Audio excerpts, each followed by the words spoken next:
Lupit kumain, nakahiga. Ayos.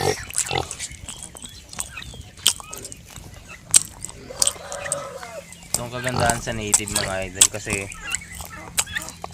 kahit hindi ka bumili ng feeds, kahit ano kinakain ng mga yan.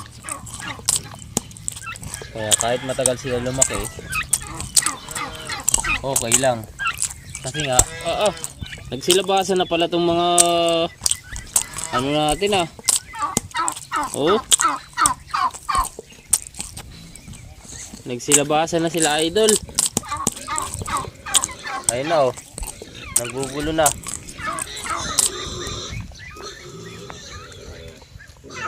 Yan, dun tayo ulit sa native.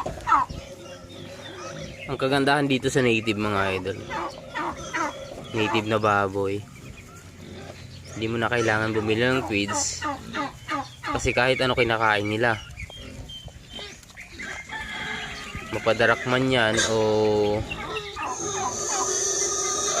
kahit ano, kangkong, walang pili,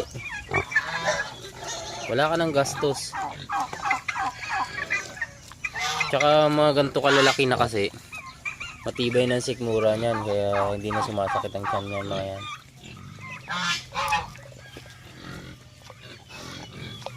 Yan, nakahiga lang siya habang kumakain. Yun yung native na baboy natin, para ramihin natin yan dito.